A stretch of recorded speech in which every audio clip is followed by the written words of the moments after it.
Click. That's the sound of a padlock snapping shut on my own gate. The crunch of gravel under boots as some hired security walks away, leaving me trapped on my own property like a prisoner. The whiff of diesel exhaust hangs in the mountain air from trucks that suddenly can't get home. Picture this. You're a stubborn 58-year-old widower who's fought for this land his whole life, minding your own business on property your grandfather left you. Then Victoria, with her clipboard and smug grin, brands your cabin unfit and literally locks you inside your own community. Big mistake. See, what Victoria and her cronies didn't bother to research was that weathered concrete bridge everyone uses to get in and out, the sole lifeline connecting 47 fancy homes to the outside world. Yeah, I own that, every square inch. What would you do if neighbors locked you on your own land? Ever been trapped by your own HOA? Share your revenge story below. My name is Ezra Blackwood, and 6 months ago I thought the worst thing that could happen to me already had. My wife Margaret died after 40 years of marriage, leaving me with a hole in my chest the size of Colorado. So I did what any broken man would do. I ran. Packed up our Denver suburban life and moved to my grandfather's old cabin in Pine Ridge Estates, up in the mountains where the scent of pine and frost still clings to my grandfather's old land. 47 fancy homes dot the mountainside, all linked to the world by one concrete bridge. My concrete bridge, though I didn't know that yet. Most residents are weekend warriors or retirees playing mountain man with designer flannel. A few of us live here year-round, minding our own business. We had an informal HOA that handled snow plowing. Keyword, had. Enter Victoria Thornfield, 52, recently relocated from Denver with her smug lawyer husband Marcus and entitled son Bradley, who eyed my land like a prize. Victoria brought one unshakable belief. She was born to rule over lesser mortals. Rumor was she wanted my land for a developer's pet project, luxury condos with mountain views. Within 6 months, Victoria had engineered herself into HOA president. Her platform? Elevating community standards. Translation, clearing out anyone who didn't fit her suburban fantasies. The click of her designer heels on my wooden porch announced her first visit. Cream-colored pantsuit, leather portfolio, Bradley smirking behind her like this was all some game. "Mr. Blackwood," she said, skipping pleasantries, "I'm here about your property compliance issues." I looked around my grandfather's 40 acres, hand-built log cabin, workshop where 3 generations had fixed everything from tractors to heartbreak, gardens that had fed our family since the 1940s. "What issues?" She flipped open that portfolio like a prosecutor. "Your cabin needs fresh paint. The workshop is an eyesore. Those gardens are inappropriate for a community of this caliber. Frankly, the entire aesthetic is dragging down property values." Now, I'm not a man who loses his temper easily. Margaret always said I had the patience of a saint and the stubborn streak of a mule. But listening to this woman insult 3 generations of my family's work, the creak of my grandfather's old rocking chair seemed to whisper warnings in the mountain wind. "This cabin has been in my family for 80 years, I said quietly. "My grandfather built it with his own hands. My father raised me here." "You want me to change it because it doesn't match your suburban fantasies?" Victoria's smile was sharp as broken glass. "Mr. Blackwood, we all have sentimental attachments, but progress requires sacrifice. I'm sure you understand." "I understand perfectly. The answer is no." She closed the portfolio with a snap. Bradley chuckled behind her. "We'll see about that." 2 weeks later, an official envelope appeared in my mailbox. Some anonymous citizen had filed complaints with Jefferson County about unpermitted structures on my property. The county inspector, a nervous kid who kept apologizing, explained that every building needed current permits and architectural surveys. The bitter taste of morning coffee turned to ash as I calculated $3,200 in fees for permits on buildings that had stood longer than most Pine Ridge residents had been alive.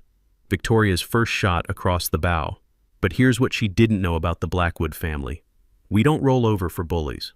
My grandfather fought claim jumpers in these mountains. My father stood up to corrupt county officials who tried to steal our water rights. That night, sitting in the workshop surrounded by 80 years of family history, I realized Victoria Thornfield had just picked a fight with the wrong man. Her words cut deeper than the mountain wind, but I wasn't about to let her win. She thought she was dealing with some grieving old fool who'd pack up and disappear. She had no idea who she was messing with. Ever had a neighbor try to control your life? Wait till you hear what I did next. Victoria didn't waste time savoring her permit victory. 3 days after I wrote that $200 check, she struck again. This time she brought a surveyor, her brother-in-law naturally, to re-establish proper property boundaries. I was drinking my morning coffee when I heard the whir of surveying equipment cutting through the mountain silence. Through my kitchen window, I watched Victoria's brother-in-law, smirking like her, set up his shoddy transit on what I knew damn well was my land. "Morning," I called out, walking over with my coffee still steaming in the cold air. "Mind telling me what you're doing on my property?" Victoria's brother-in-law had the surveying skills of a drunk GPS and twice the arrogance. "We're resurveying community green space," he said, not bothering to look up. "Seems there's been some confusion about boundaries." "No confusion here. My property line runs 20 feet past that oak tree. Been that way since 1943, long before this community existed." He finally looked at me, that family smirk widening like he was enjoying some private joke. "Well, according to our instruments, you've been encroaching on community property for years. Amazing what proper equipment reveals." The younger assistant looked nervous, constantly checking his notes and glancing between his boss and me. Smart kid. He could smell the bullshit even if he wasn't brave enough to call it out. Within hours, Victoria's brother-in-law had discovered that my property line was mysteriously 20 feet smaller than it had been for 80 years. By the next afternoon, a crew was installing an 8-foot privacy fence, not on the disputed line, but 15 feet onto my land. The thunk of fence posts being driven into frozen ground echoed like gunshots across the mountain. Each post felt like a stab at Margaret's memory, but I wasn't about to let Victoria win this psychological warfare. The fence blocked my family's hiking trail access and positioned itself perfectly to kill my workshop's morning sunlight, destroying 80 years of Blackwood routines with surgical precision. Mrs. Holloway appeared at my elbow around 3 o'clock, carrying a thermos of hot coffee and wearing the worried expression of someone who'd seen enough small-town politics to know how these things end. "This isn't right, Ezra," she whispered, squeezing my arm with surprising strength. "That fence is clearly on your land. We're with you, honey." Then she glanced nervously toward Victoria's house, where curtains twitched in an upstairs window, and hurried away like she was afraid of being seen consorting with the enemy. That evening I called Becker and Associates, the county's most respected surveying firm. Tom Becker himself had surveyed half the properties in Jefferson County, including several that had gone to court. Cost me $800, money I didn't really have, but by Friday morning I had ironclad proof. Victoria's fence sat 15 feet inside my property line. But here's where my 40 years of engineering kicked in.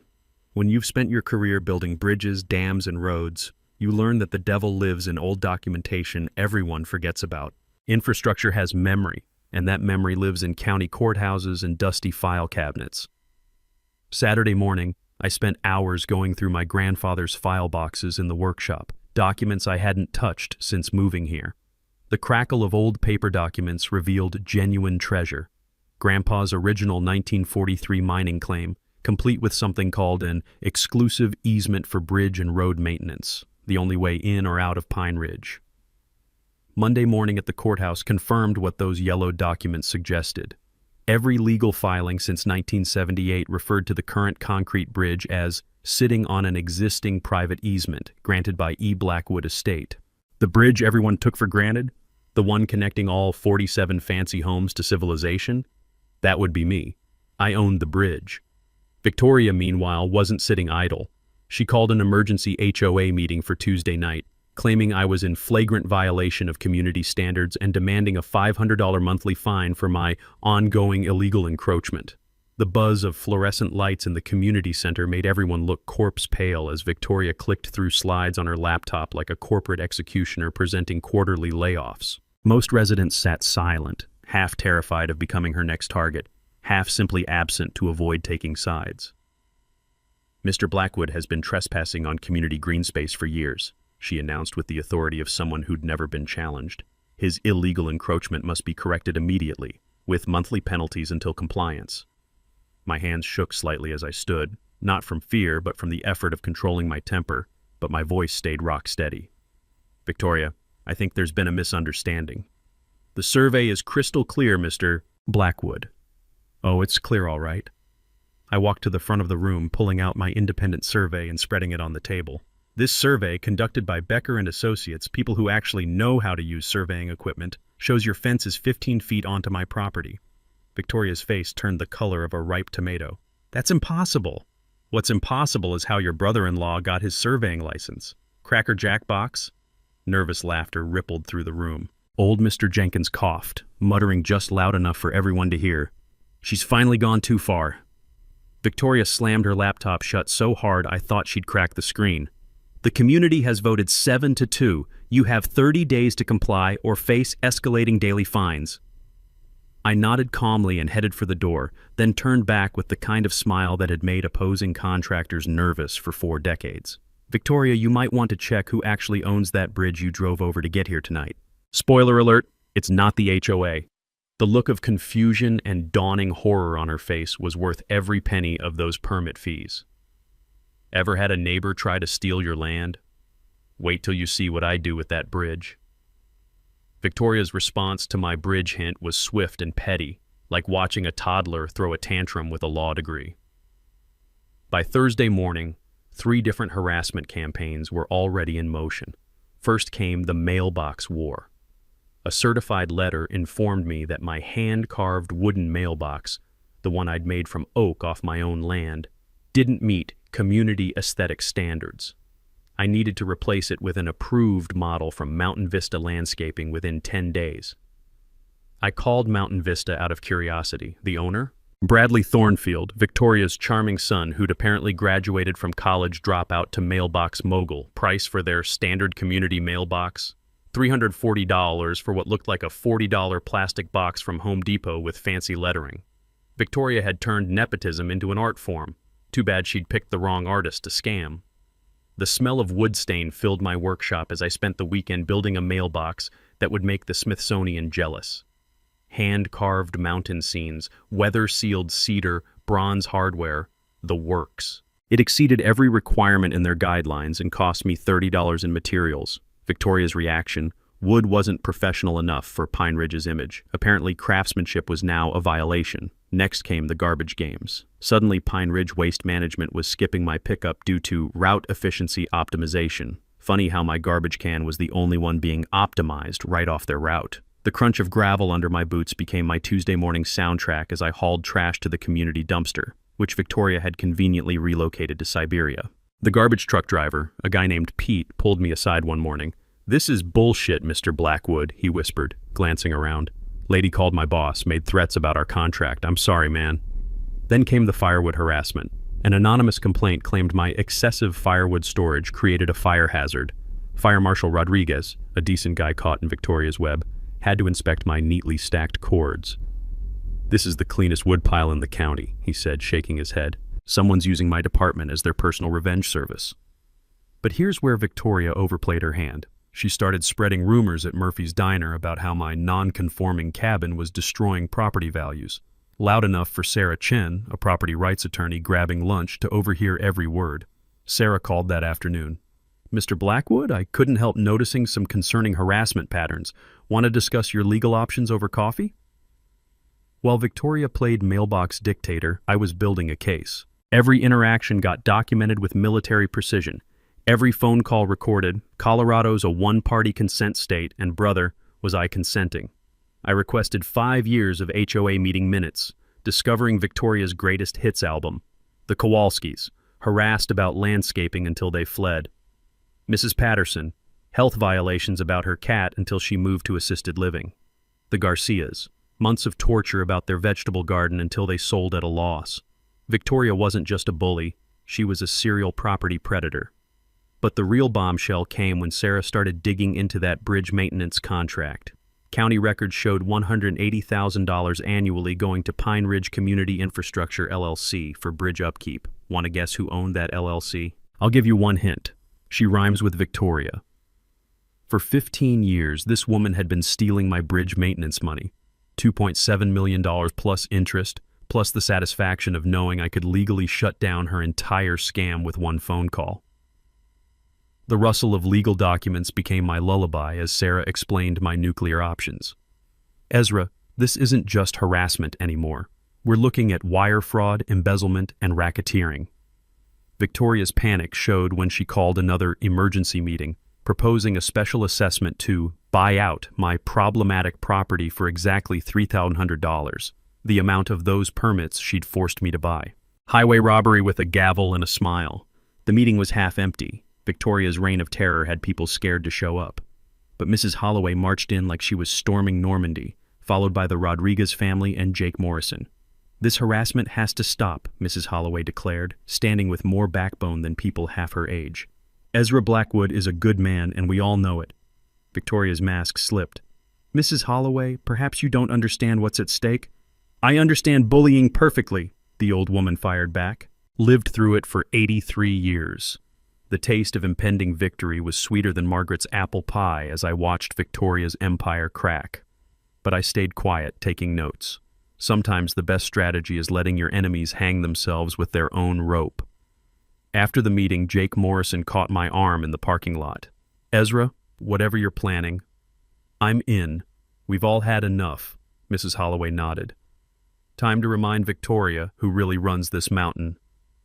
I shook their hands, thinking about that bridge and $2.7 million in stolen money. Victoria thought she was playing chess with a grieving old man. She had no idea she'd been playing with a demolitions expert. Victoria's next move proved she'd completely lost her mind. Instead of backing down after the disastrous community meeting, she doubled down like a Vegas gambler betting the mortgage on snake eyes. Monday morning, I woke up to the sound of construction. Not the gentle tap-tap of a neighbor fixing a fence, but the industrial clang of metal gates and electronic equipment being installed at our community entrance. By noon, Pine Ridge had its very own electronic gate system, complete with keypads, cameras, and a guard shack that looked like it belonged at Guantanamo Bay. Victoria stood beside it in her designer jacket, directing workers like Napoleon deploying cannons, if Napoleon had worn Louboutins and carried a clipboard. "Security upgrade," she announced to anyone who'd listen. "For everyone's protection." The kicker? My access code mysteriously expired that same afternoon. I returned from a supply run to find myself locked out of my own community. The gate's red light blinked at me like a robotic middle finger, and the intercom crackled with the voice of some rent-a-cop who'd clearly been briefed. "Sorry, sir. System error," he said, sounding about as sorry as a tax collector. "Gonna take several days to fix. Maybe call the HOA president." The metallic taste of pure rage filled my mouth as I sat in my truck, watching my neighbors drive past with codes that worked perfectly. This wasn't just harassment anymore. Victoria had turned my home into Alcatraz, and I was the only prisoner. Mrs. Holloway rolled down her window, looking like she wanted to storm the gate with a rolling pin. "Ezra, this is criminal. I'm calling that woman right now." "Don't worry," I said, photographing everything with my phone. She just handed me a felony case on a silver platter. While Victoria celebrated her electronic cage, I was speed-dialing Sarah Chen, who nearly spit out her coffee when I described the situation. "She locked you out?" "Ezra, that's unlawful restraint. She just upgraded from civil harassment to criminal charges faster than you can say stupid criminal." Deputy Martinez arrived within an hour, took one look at the gate blocking my driveway, and started shaking his head like he'd seen every flavor of human stupidity. "Ma'am," he told Victoria, "you can't imprison a property owner on his own land. That's false imprisonment, and it's a felony." Victoria's response was peak-entitled suburbanite. "Officer, I'm sure you don't understand the legal complexities of HOA governance and community safety protocols."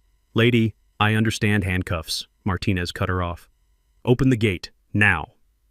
But here's where I played my nuclear option. While Victoria argued with the deputy, Sarah was filing emergency injunctions and serving notice to the Colorado Department of Transportation about irregularities in bridge maintenance payments. CDOT doesn't mess around when highway funds go missing. Within 48 hours, forensic accountant Williams was dissecting Pine Ridge's finances like a coroner examining a suspicious death. What he found turned Victoria's petty crime spree into a federal case. Her family had been running Pine Ridge like the Corleone family ran Vegas, if the Corleones had worn cardigans and driven Lexus SUVs. Brother-in-law's surveying, $200,000 in phantom work. Son Bradley's landscaping, $150,000 in inflated contracts. Husband Marcus's legal fees, $89,000 for routine paperwork that should have cost $5,000. Combined with the bridge payments, Victoria had stolen over $3.5 million from her own neighbors.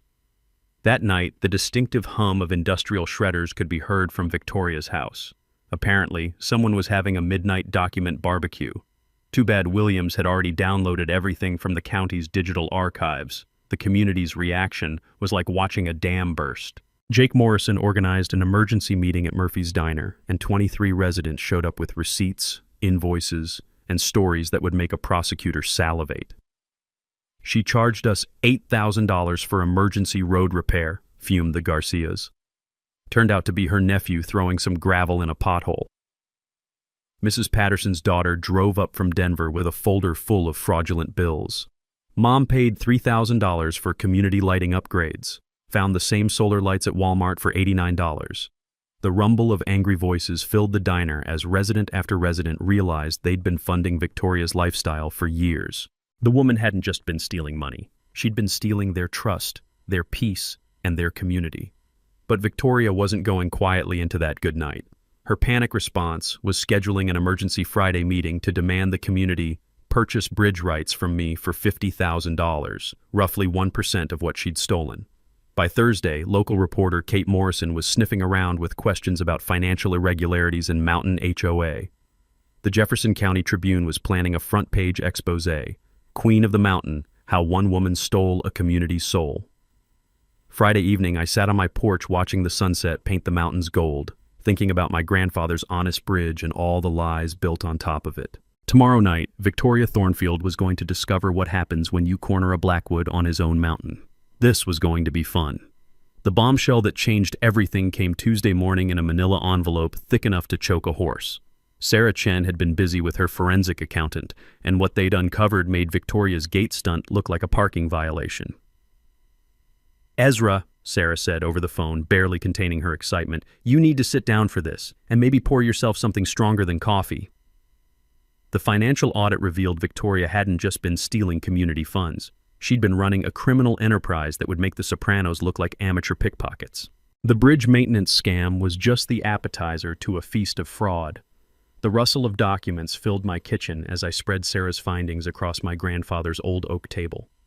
Every improvement project over 8 years had been inflated, falsified, or completely fictional. Snow removal contract? Victoria's cousin charged $40,000 annually for work worth $8,000.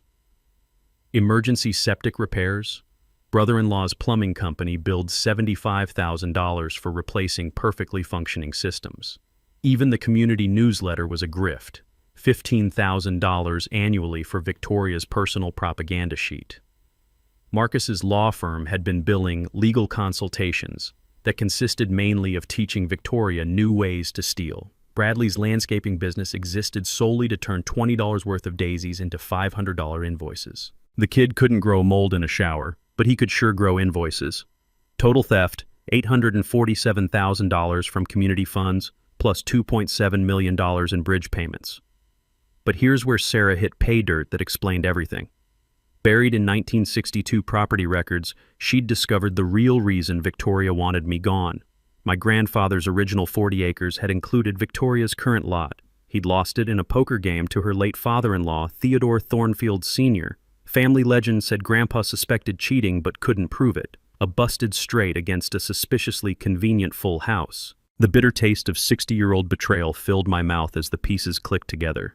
Victoria had known about my bridge ownership from day one. Her entire harassment campaign wasn't about community standards. It was revenge for a poker game older than color television, wrapped in the biggest HOA theft in Colorado history.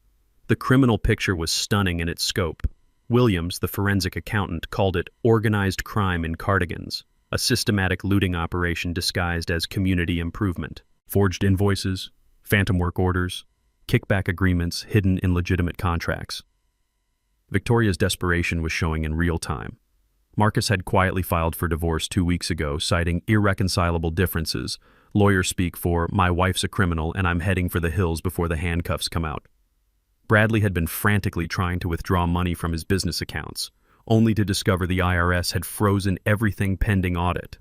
Apparently, paying taxes on stolen money hadn't occurred to the landscaping genius. The power dynamic had flipped completely. Victoria was no longer the predator stalking an isolated widower. She was a cornered embezzler facing federal charges, civil lawsuits, and the spectacular collapse of her stolen empire. The sound of gravel crunching in my driveway announced County Commissioner Walsh, looking like he'd rather wrestle bears than have this conversation. "Mr. Blackwood," he said, hat literally in hand, "we need to discuss Friday's meeting. There are some irregularities requiring immediate attention. Irregularities, like calling the Hindenburg a minor heating issue." "Commissioner," I said, offering coffee, "what we need to discuss is how Pine Ridge will elect a new HOA board and recover $3.5 million in stolen funds." His relief was visible from space. The county had been dodging Victoria's political connections for years. Now they had a victim willing to fight and evidence that would make prosecutors weep with joy. Friday night wasn't going to be about bridge ownership anymore. It was going to be Victoria Thornfield's very public, very permanent downfall. Margaret always said justice was patient. She never mentioned how satisfying it could be when it finally arrived. Wednesday morning transformed my grandfather's workshop into a war room that would make the Pentagon jealous. Sarah Chen arrived at dawn with 2 briefcases full of evidence and a smile sharp enough to perform surgery. "Ezra," she said, spreading documents across my workbench like a general planning D-Day, "Victoria Thornfield just handed us the legal equivalent of a royal flush. Time to go all in and watch her fold." My team was small, but deadlier than a nest of vipers. Sarah Chen, property rights attorney with a 20-year track record of destroying corrupt HOAs. Miguel Santos, forensic accountant and former FBI white-collar investigator who'd unraveled 3 Ponzi schemes and one spectacularly crooked casino. Rebecca Stone, civil rights lawyer working pro bono because she'd grown up watching small-town tyrants crush honest people. And my ace in the hole, retired Judge Hamilton Gray, my old Army buddy who knew every legal loophole in Colorado, and a few that weren't in the books yet. The aroma of fresh coffee and impending justice filled the workshop as we laid out our battle plan. Maps of property boundaries covered one wall. Financial flow charts showing Victoria's elaborate money laundering covered another. Timeline charts documenting 8 years of systematic theft lined the third wall like a prosecutor's wet dream. "This isn't just about your bridge anymore," Rebecca said, pointing at the evidence with the enthusiasm of a kid unwrapping Christmas presents. "Victoria's created a textbook RICO case. We're talking federal racketeering charges." The financial strategy was beautiful in its devastating simplicity. I could legally close the bridge tomorrow, turning Pine Ridge into an expensive island. The structure needed $400,000 in deferred maintenance, work Victoria had been collecting money for while apparently using it to fund her Botox addiction instead. "Here's the gorgeous part," Miguel explained, his calculator clicking like a casino slot machine hitting jackpot. "She owes you $2.7 million in bridge payments, plus the community's $847,000 in embezzled funds, plus triple damages for fraud. We're talking north of $8 million in total liability." Meanwhile, Victoria was having what could charitably be called a complete meltdown. Sources at the county courthouse reported she'd shown up Tuesday demanding to speak to someone in charge about harassment by rogue attorneys. When told the investigation was legitimate, she'd reportedly screamed about corrupt government officials before storming out in her Lexus. The community organizing was pure poetry in motion. Mrs. Holloway had weaponized her Bridge Club network, spreading truth faster than Victoria had once spread lies. Every coffee morning, book club meeting, and grocery store encounter became a tactical briefing. "Honey," she told me Thursday morning, "these women have been suspicious for years. Victoria's designer wardrobe while we're paying emergency assessments? Her annual business trips to Europe? We're not stupid, we just needed someone with the backbone to fight." Jake Morrison had rallied every working-class resident who'd ever been on Victoria's target list. The informal alliance included contractors, handymen, teachers, and nurses, people who actually worked for their money instead of stealing it from neighbors. Maria Rodriguez brought evidence that would make prosecutors weep with joy. Photos of Victoria's professional landscaping that consisted of throwing wildflower seeds on dirt and charging $5,000 per yard. "She fined us for hanging laundry outside," Maria said, her nurse's composure cracking with righteous anger. "Called it unsightly. This from a woman stealing our money to fund plastic surgery and complaining about our clean clothes." The click of computer keyboards became our evening soundtrack as we compiled evidence into presentations so damning they should come with warning labels.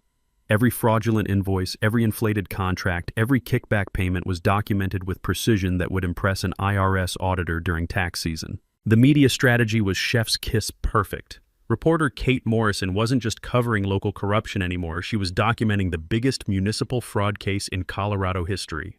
Denver TV stations were sending crews. A true crime podcast called Bridge to Nowhere was already in production. Victoria's political protection had evaporated faster than water in Death Valley. County Commissioner Walsh publicly announced a comprehensive investigation into governance irregularities.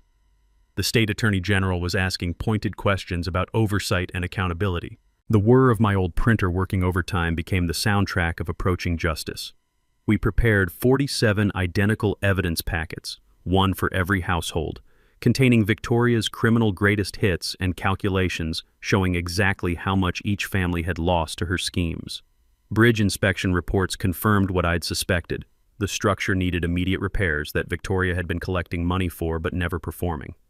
Engineering analysis proved I could legally close it for safety reasons, effectively holding the entire community hostage until someone ponied up $400,000. Hamilton Gray provided the legal coup de grace.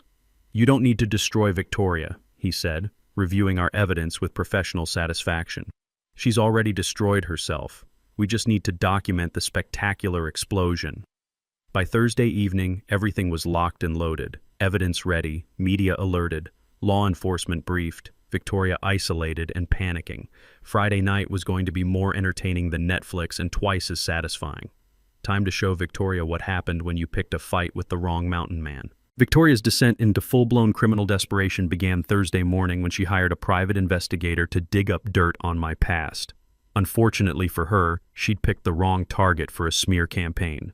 The PI, a sleazy guy named Kruger who looked like he'd failed the police academy twice, spent exactly 3 days investigating Ezra Blackwood before having what could only be described as a crisis of conscience.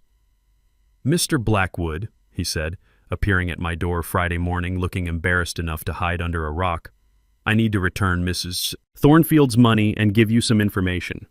Turns out my military service record and engineering awards made me look like a Boy Scout compared to Victoria's criminal enterprise." But Kruger had discovered something even more damaging. Victoria's previous HOA conflicts in Denver, where she'd used identical tactics against 3 different communities before fleeing to Pine Ridge. "She's a serial HOA predator," Kruger explained, handing me a thick file. "Denver, Colorado Springs, Boulder, same pattern every time. Take over the board, install family members as contractors, steal everything that isn't nailed down, then disappear when the heat gets too intense." The rustle of damning evidence felt like Christmas morning as I flipped through photos of Victoria's previous victims and their remarkably similar stories. But Victoria wasn't done making catastrophically stupid decisions.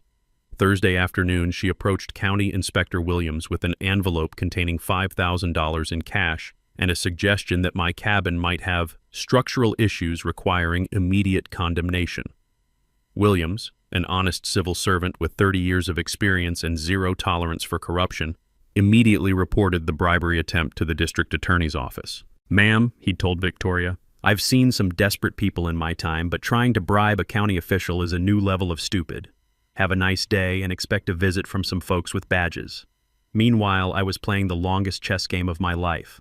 While Victoria panicked and committed felonies, I was quietly installing security cameras around the bridge approaches and contracting with Peterson Engineering for a routine safety inspection that would document every expensive repair Victoria had been avoiding.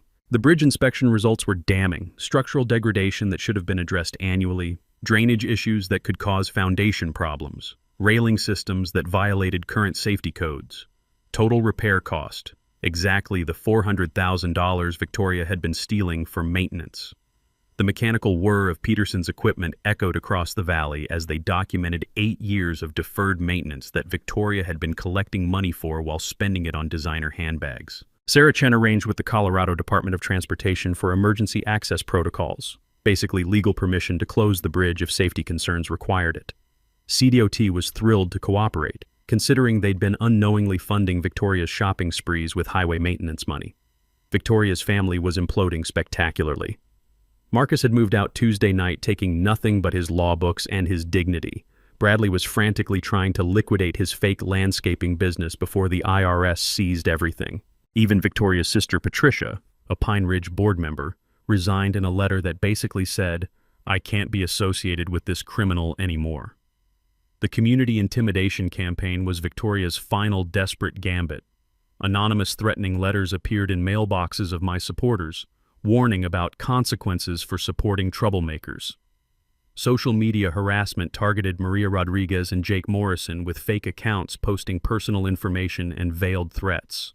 The scratch of security camera installation in pre-dawn darkness became my new morning routine as I documented every act of harassment. Victoria was creating evidence against herself faster than a criminal justice textbook could catalog felonies.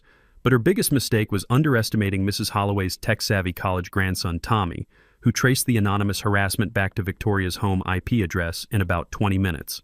"Grandma," Tommy announced at Sunday dinner, "your HOA president is really bad at cybercrime." The digital forensics revealed Victoria had been using her home computer to create fake social media accounts, send threatening emails, and even post fake negative reviews of local businesses that supported me. She'd left an electronic trail that would make prosecutors dance with joy. Sheriff's deputies arrested Bradley Tuesday afternoon for vandalizing the Rodriguez family car, caught on 3 different security cameras spray painting "traitors" across their windshield. The kid pleaded guilty immediately, probably hoping cooperation would reduce his mother's inevitable sentence.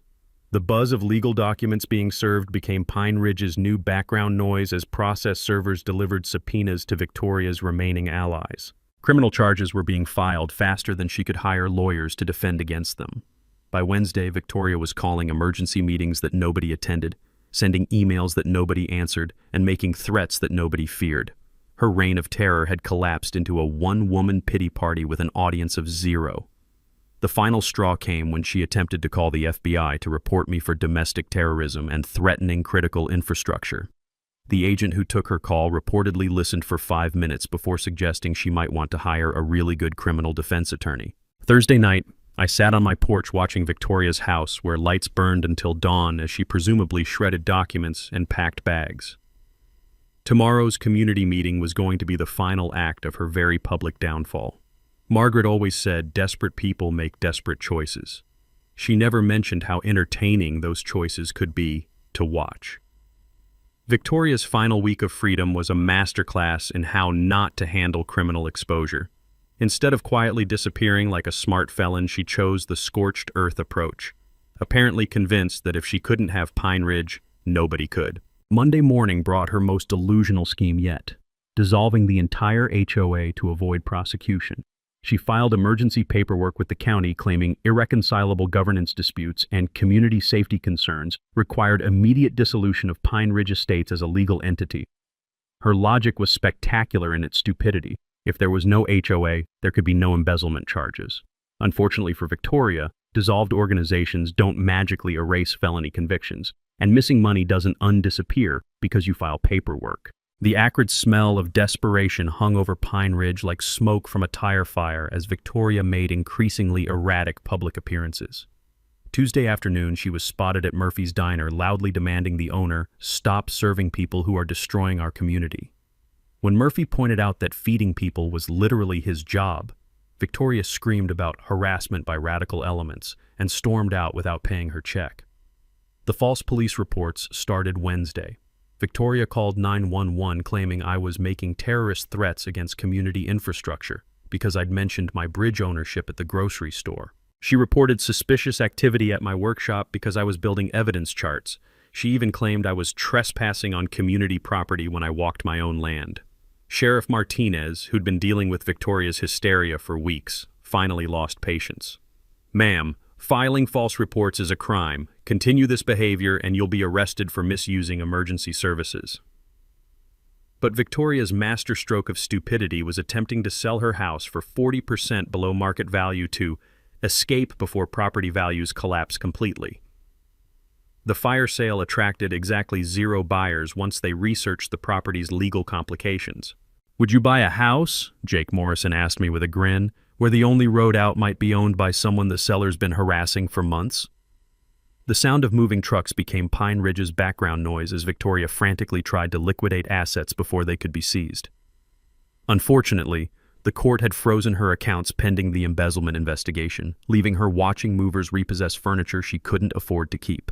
The media war escalated when Victoria contacted Channel 7 News with a sob story about being victimized by a dangerous neighbor with mental health issues.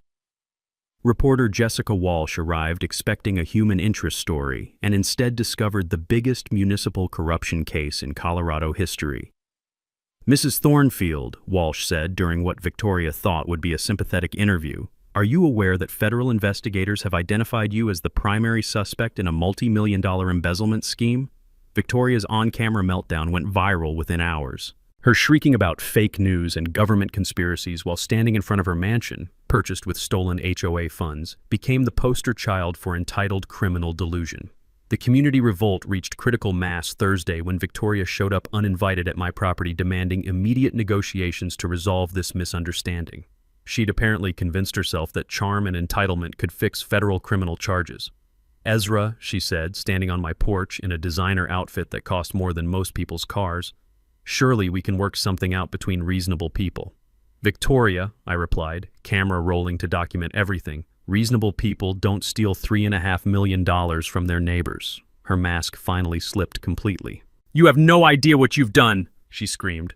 "I'll burn this whole place down before I let you destroy everything I've built." The crack in her voice revealed someone finally understanding that consequences were real and unavoidable. Mrs. Holloway, who'd been walking by with her daily constitutional, stopped to witness Victoria's complete psychological breakdown. "Honey," the old woman said with devastating gentleness, "what you built was made of lies and stolen money. It was always going to fall down."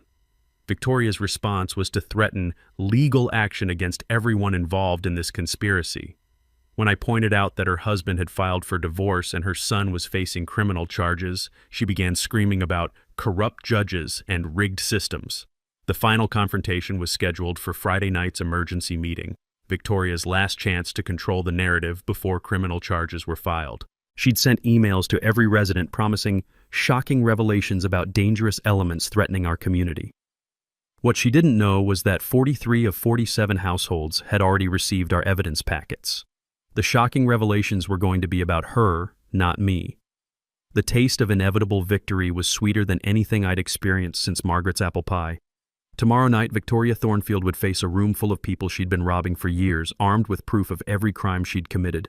Friday evening, I sat on my porch watching lights burn late in Victoria's windows as she presumably practiced whatever lies she planned to tell. The mountain was silent except for wind through the pines and the distant sound of justice approaching like thunder. Margaret used to say that truth always finds a way. She never mentioned how satisfying it would be to watch it arrive. Friday night, the Pine Ridge Community Center looked like a cross between a town hall meeting and a public execution. 200 people packed into a space designed for 50, with regional TV crews setting up cameras and sheriff's deputies positioned strategically around the room. Victoria arrived fashionably late in her Lexus, apparently still believing she could control the narrative. She wore her most expensive outfit, a cream-colored suit that probably cost more than most residents' monthly mortgage payments, and carried herself with the delusional confidence of someone who'd never faced real consequences. The buzz of anticipation filled the room as she strode to the podium like she was accepting an award instead of facing a firing squad of angry neighbors armed with evidence of her crimes. "Ladies and gentlemen," Victoria began, her voice projecting the artificial authority she'd wielded for years, "I've called this emergency meeting to address the malicious attacks against your elected leadership and the dangerous elements threatening our community's safety." The crowd's reaction was immediate and hostile. Shouts of, "Where's our money?" and "Thief!" erupted from the audience. Mrs. Rodriguez stood up, holding her evidence packet like a weapon. "Victoria, we know about the fake landscaping bills. We know about the bridge money. We know about everything." Victoria's composure cracked slightly, but she pressed on with her prepared lies. "These accusations are the desperate attempts of a disturbed individual who—" "That's enough." My voice cut through her babbling like a knife through butter. The room fell silent as I stood up, holding a manila folder thick enough to choke a horse. The click of my boots on the wooden floor echoed as I walked to the front of the room.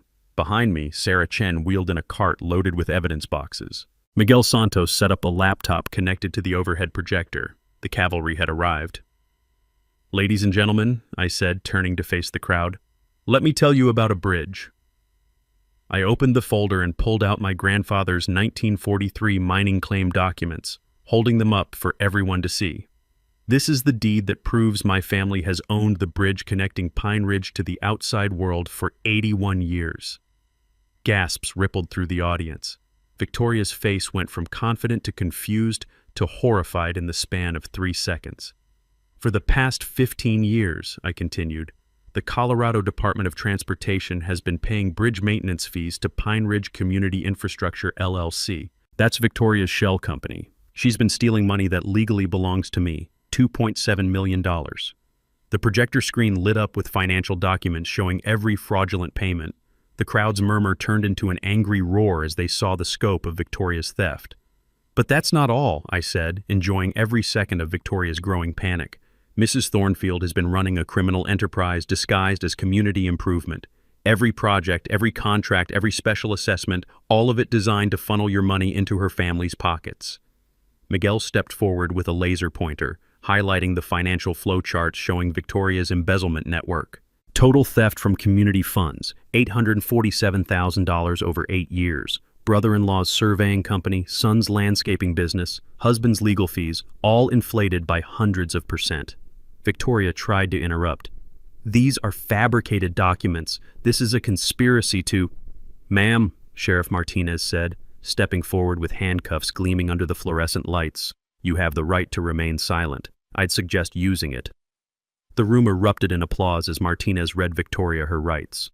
Criminal charges, embezzlement, fraud, bribery, filing false police reports, and racketeering. Federal prosecutors were preparing additional charges related to interstate wire fraud and money laundering. The metallic click of handcuffs closing around Victoria's wrists was the sweetest sound I'd heard since Margaret's laughter. The woman who'd tried to destroy my life was finally facing justice for her crimes. "You can't do this," Victoria screamed as deputies led her toward the door. "I'll fight this. I'll appeal.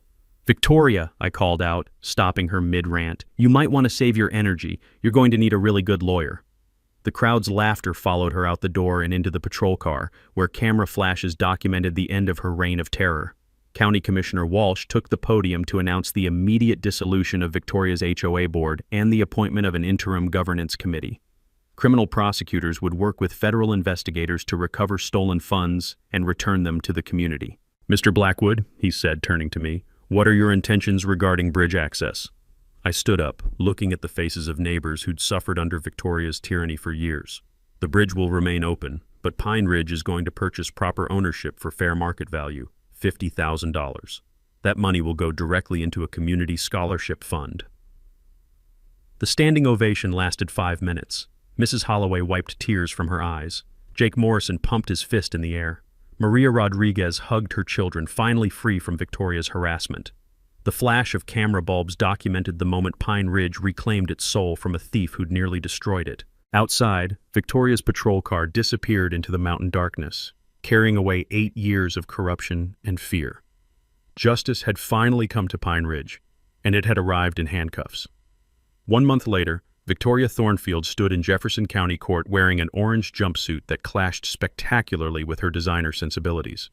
She pleaded guilty to embezzlement, fraud, and bribery charges rather than face a trial that would have lasted months and embarrassed her even more publicly. Judge Hamilton Gray, my old Army buddy, now presiding over Victoria's sentencing, showed no mercy for HOA tyrants who robbed their neighbors. 3 years in state prison, $3.5 million in restitution, and 500 hours of community service cleaning highways. Marcus had already fled to Denver with his tail between his legs, while Bradley was working minimum wage at a gas station, apparently learning what honest work looked like for the first time in his privileged life. The sound of children's laughter now filled the space where Victoria's mansion once stood. The community had purchased the foreclosed property and converted it into Pine Ridge's first public park, complete with playgrounds, picnic areas, and a memorial garden honoring honest governance and neighbor cooperation. The bridge renovation became Pine Ridge's greatest community project. Residents volunteered weekends to help with everything from concrete work to painting railings.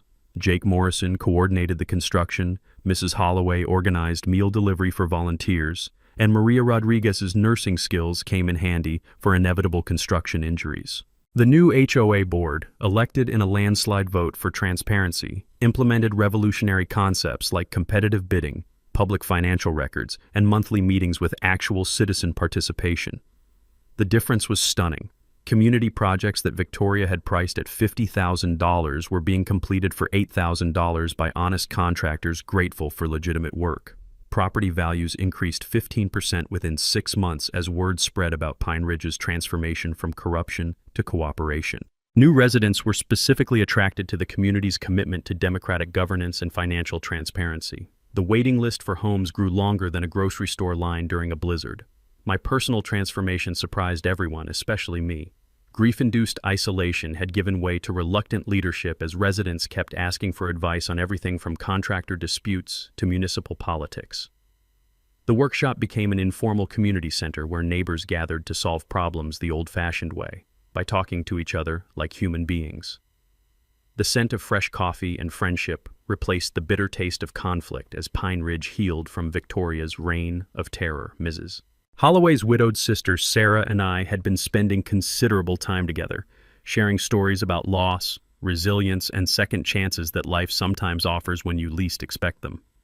The ripple effects spread far beyond our mountain community. Bridgegate became a case study in property rights law schools across the country.